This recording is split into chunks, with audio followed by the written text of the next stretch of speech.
एक लड़की जिसकी 5 महीने पहले शादी होती है और अपने पति के साथ वो बड़ी खुश होती है। घर परिवार में किसी तरह की कोई कमी नहीं होती। जो उसका पति होता है वो बाहर कमाया करता है।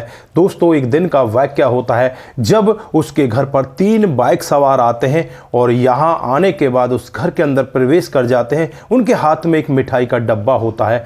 दोस्तों, यहाँ पर एक छोटा सा 7 साल का बच्चा ये सब देख रहा होता है। वो 7 साल का बच्चा यही समझता है कि शायद कोई रिश्तेदार हैं, मिठाई देने के लिए आए हैं। वो अपनी कोचिंग पर चला जाता है, लेकिन जब वापस आकर देखता है तो उसकी आंखें फटी की फटी रह जाती हैं। जो उसकी मामी होती है, ये नई नवेली दुल्हन, ये यहाँ पर बिल्कुल उसकी सिसकियां बंद हो चुकी होती हैं और उसकी गर्दन से बहुत तेज खून बह रहा होता है। दोस्तों, आनन फानन में उसे हॉस्पिटल ले जाया जाता है। वहां जाकर डॉक्टर साहब इसे मृत घोषित कर देते हैं। दोस्तों, क्या था पूरा मामला? इस नई नवेली दुल्हन की किसके साथ दुश्मनी थी? किसने ऐसा किया? अगर आप लोग भी पूरे मामले को डिटेल से जानना चाहते हैं तो वीडियो को जरा सा भी स्किप ना करें, लास्ट तक वीडियो को जरूर देखिएगा। आगे बढ़ने से पहले हमारी वही रिक्वेस्ट कि जो हमारे चैनल के साथ नए हैं, कृपया करके चैनल को फॉलो कर लें, बेल आइकन को जरूर प्रेस करें। नमस्कार, जय हिंद। आप देख रहे हैं APH न्यूज़ राहुल रावत के साथ। दोस्तों, आज की जो हकीकत की घटना आप लोगों को बताने जा रहा हूं, उत्तर प्रदेश में एक ज़िला पड़ता है कौशाम्बी और इसी का सैनी थाना क्षेत्र है। इसी के अंतर्गत एक गांव पड़ता है सिरदू गांव। 10 अक्टूबर शाम 5 बजे का वाकया होता है जब घर का मुखिया मोहन पटेल और उसकी पत्नी सुमित्रा वो अपने खेतों पर होते हैं। खेतों पर कामकाज कर रहे होते हैं क्योंकि धान की कटाई चल रही होती है। दोस्तों, उनका एक छोटा बेटा होता है जिसका नाम छोटू। वो अपने पापा के पास फ़ोन करता है और पापा से कहने लगता है कि पापा जल्दी से घर पर आ जाइए, भाभी का किसी ने गला काट दिया है। दोस्तों, जब यहाँ पर मोहन पटेल ऐसी बातें सुनते हैं, सुमित्रा भी सुनती है, तो उनके हाथ पैर फूल जाते हैं। दौड़कर भागकर वो घर पहुँचते हैं और इधर जो उनके बेटे की बहू होती है उसे यहाँ से उठाकर नज़दीकी हॉस्पिटल में ले जाया जाता है, लेकिन वहाँ जाने के बाद डॉक्टर साहब इसे मृत घोषित कर देते हैं। दोस्तों, लड़की का नाम अंजलि होता है। जो उनके बेटे की बहू होती है उसकी उम्र 25 साल होती है और जो सुल्तानपुर की रहने वाली होती है। दोस्तों, उसके पति का नाम दिलीप पटेल होता है जो बाहर कामकाज किया करता है। 5 महीने पहले इसकी शादी होकर आई है।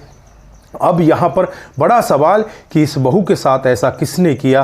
दोस्तों, चारों तरफ हंगामा मच जाता है। पुलिस मौके पर पहुँच जाती है, डेड बॉडी को अपने कब्जे में लेकर उसे पोस्टमार्टम के लिए भेज देती है। अब पुलिस यहाँ पर जांच पड़ताल में लगती है तो वहीं पर एक 7 साल का लड़का होता है जो यहाँ पर इस अंजलि का भांजा होता है। दोस्तों, वो भांजा बताता है कि 3 बाइक सवार लोग यहाँ पर आए थे और उनके हाथ में मिठाई का डब्बा था। तब वो कोचिंग के लिए जा रहा था तो यहाँ पर उनको देखता है। वो समझता है कि शायद कोई रिश्तेदार है, घर के अंदर जा रहे हैं और जैसे वो घर के अंदर चले जाते हैं तो ये लड़का यहाँ से चला जाता है। जब वापस आता है तो इसकी आंखें फटी की फटी रह जाती हैं। ये दौड़ता है, चीखता है, चिल्लाता है और अपने छोटे मामा छोटू को बुला कर लाता है। जब छोटू ये दृश्य देखता है तो उसकी भी आंखें फटी की फटी रह जाती हैं। वो अपने पिताजी को फ़ोन करता है। आनन फानन में ही उस महिला को उठाकर नज़दीकी हॉस्पिटल में ले जाया जाता है। वहाँ जाकर डॉक्टर साहब उसे मृत घोषित कर देते हैं। दोस्तों, पुलिस ये पूरा मामला सुनती है। उसके बाद पुलिस गांव के बाहर CCTV कैमरों को खंगालती है। इधर इस महिला अंजलि के बारे में भी जांचा परखा जाता है तो पता चलता है कि 3 बाइक सवार एक बाइक पर बाहर निकलते हुए दिखाई दे रहे हैं और अंजलि के नंबर की जब ट्रेसिंग लगाई जाती है, उसकी लास्ट लोकेशन देखी जाती है, उसमें जो उसके नंबर है, किससे उसके पास फ़ोन आया, कॉल डिटेल वगैरह, वो सारी चीज़ जांची जाती है तो पता चलता है एक लड़का है जो बलवीर करके है, जो कोकराज निहालपुर का रहने वाला है। वो यहाँ पर इसके साथ बहुत ज़्यादा बातचीत करता है और कुछ दिन पहले ही यहाँ इससे बातचीत उसकी बंद हो गई है।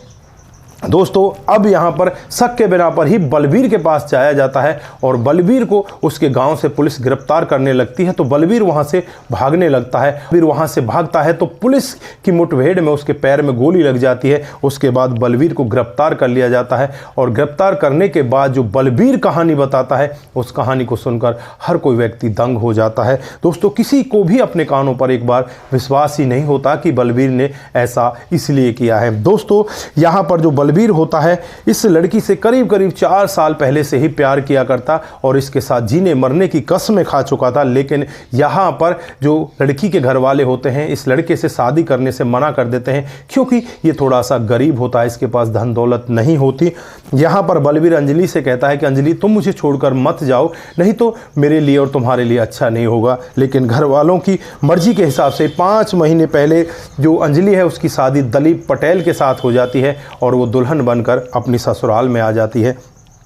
अब यहाँ पर बलबीर उससे बार बार फ़ोन किया करता और अंजलि अब यहाँ पर सोच में पड़ जाती है कि अब मैं इस बलबीर से क्यों बात करूँ, मेरा तो अच्छा खासा घर बन चुका है, उस घर को मैं क्यों बिगाड़ूँ, अगर बलबीर से मैं बातचीत करती रही तो मेरा घर बिगड़ जाएगा। वो बलबीर से बातचीत करना बहुत कम कर देती है और यहाँ पर 2-4 दिन पहले का ही मामला होता है जब बलबीर को वो ब्लॉक कर देती है। दोस्तों बलबीर जब ब्लॉक हो जाता है तो उसे बहुत ही ज़्यादा गुस्सा आता है और गुस्से में अपने 2 दोस्तों को अपने साथ लेकर आता है और एक बाइक लेकर सीधे यहाँ पर अंजलि के घर पर पहुँच जाता है। उस समय अंजलि के घर पर कोई भी नहीं होता, जो सास ससुर होते हैं वो खेतों पर काम करने गए थे और यहाँ पर जो इसका देवर होता है वो भी बाहर गया था और इसका जो पति है वो तो बाहर ही काम काज करता है। दोस्तों यहाँ पर 7 साल का एक भांजा होता है और भांजा अपनी कोचिंग के लिए जाने लगता है। दोस्तों अब यहाँ पर जो बलबीर है उस घर के अंदर प्रवेश करता है, 2 उसके दोस्त प्रवेश करते हैं और अंजलि के ऊपर ताबड़तोड़ चाकुओं से वार कर दिया जाता है। उसके गर्दन की जो नली होती है उसको बिल्कुल अलग कर दिया जाता है और उसके बाद यहाँ से वो फरार हो जाता है। जब यहाँ पर बलबीर से पुलिस पूछताछ कर रही थी तुम उससे प्यार करते थे, फिर तुमने ऐसा कदम क्यों उठाया, तो यहाँ पर वो कहने लगता है कि अगर वो मेरी ना हो सकी तो मैं उसे किसी की भी नहीं होने दे सकता, इसलिए मैंने उसको इस जहाँ से विदा कर दिया। आज मुझे इस सब का कोई अफसोस नहीं है, जो मैंने किया वो बिल्कुल ठीक किया। दोस्तों फिलहाल के लिए यहाँ पर बलबीर को पुलिस गिरफ्तार कर लेती है। उसके 2 दोस्तों के बारे में भी जांच पड़ताल चल रही है, जल्द ही पुलिस उनको भी गिरफ्तार कर लेती है, ये पुलिस दावा करती है।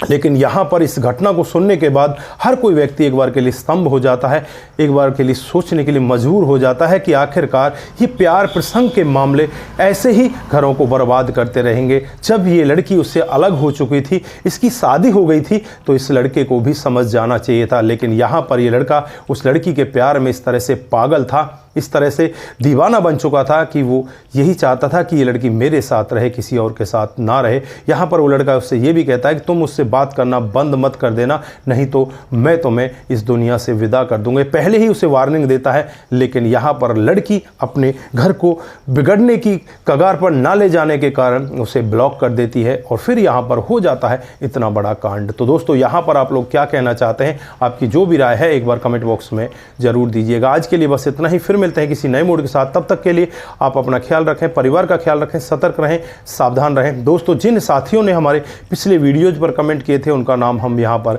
बारी बारी से लेने वाले हैं। दोस्तों सबसे पहला जो कमेंट आता है रतनलाल शर्मा जी का आता है। वो लिखते हैं कि आपकी कहानी बहुत ही ज़्यादा बेहतर होती है, आपका दिल की गहराई से बहुत बहुत धन्यवाद। दोस्तों उसके बाद राजेंद्र प्रसाद का कमेंट आता है। वो लिखते हैं कि आपकी कहानी हर दिन कुछ ना कुछ नया सिखा कर जाती है, आपका भी दिल की गहराइयों से बहुत बहुत धन्यवाद। रघु रावत हमें हर दिन की तरह आज भी कमेंट करते हैं और रघु रावत का आज जन्मदिन है, उन्हें जन्मदिन की हार्दिक शुभकामनाएं। रघु रावत बेटा आप दिन दूनी रात चौगुनी तरक्की करें और इसी तरह से अपने जीवन में निरंतर आगे बढ़ते चले जाएं, अपनी पढ़ाई करें और पढ़ाई करके एक दिन आप अच्छे ऑफिसर बने और पिता और अपने गांव का नाम जरूर रोशन करें। दोस्तों इसी तरह से आप सभी साथी हमारे साथ में कमेंट करते रहें और जिन साथियों का अगले दिन जन्मदिन आने वाला होता है तो वो भी हमारे साथ कमेंट करके हमें बता सकते हैं, अगले दिन हम उन्हें अपने वीडियो में विश जरूर करेंगे। तो आप सभी का दिल की गहराइयों से बहुत बहुत धन्यवाद। इसी तरह से आप सभी लोग हमारे साथ बने रहें।